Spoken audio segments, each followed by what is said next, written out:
ಆನೆಗೆ ಸೆಲ್ಫಿ ತಗೊಂಡು ಫೋಟೋ ಹಾಕೋಣ ಅಂತ ಅಂದ್ಬಿಟ್ಟು ನಾನು ಹೋದೆ. ಅದು ಆನೆನ ನಟಾಡ್ಸ್ಕೊಂಡು ನನ್ನ ತುಳಿದು ಎಲ್ಲ ಮಾಡಿ ನನ್ನ ಜೀವ ಉಳಿದಿರೋದೇ ಹೆಚ್ಚು. ಆದರೆ ಯಾವುದೇ ಕಾರಣಕ್ಕೂ ಈ ತರ ದುಸ್ಸಾಹಸ ಯಾರು ಮಾಡಕ್ ಹೋಗ್ಬೇಡಿ. கேரட் சாப்பிட்டுக் கொண்டிருந்த யானையை செல்ஃபி எடுக்க சென்று தாக்கப்பட்டவர் இன்று கை கட்டி மன்னிப்பு கோரி வீடியோ. பந்திப்பூர்ல இருக்கக்கூடிய ஊட்டி சாலையில சமீபத்துல ஒரு நிகழ்வு நடந்து அது சமூக வலைதளங்கள்ல வைரலாகவும் பகிரப்பட்டது. காட்டு யானை ஒன்று கேரட்டுகளை சாப்பிட்டு கொண்டிருக்கும் பொழுது சுற்றி பல பேர் நின்று வேடிக்கை பார்த்து கொண்டிருந்தாங்க. அப்போ திடீர்னு பக்கத்துல இருந்த ஒரு நபரா ஆக்ரோஷமா அந்த யானை துரத்தி சென்று தாக்கியிருந்தது.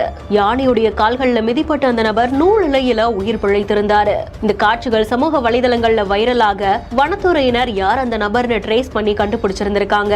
அவர் நஞ்சங்கூட் பகுதியை சேர்ந்த பசவராஜ் அப்படின்றதும் யானையோட செல்ஃபி எடுக்கிறதுக்காக சென்ற போதுதான் இந்த சம்பவம் நிகழ்ந்ததாகவும் கூறப்பட்டிருந்திருக்கு. இதை தொடர்ந்து வனத்துறை அந்த நபருக்கு 25,000 ரூபாய் அபராதம் விதித்ததாகவும் கூறப்படுது. கோயம்புத்தூர் கார்பரேஷன் லிமிட்ல இருந்து 2 கிலோமீட்டர்ல லேண்ட் 8 lakhsக்கு ஸ்ரீ பேபி ப்ராப்பர்ட்டிஸ் கோயம்புத்தூர்.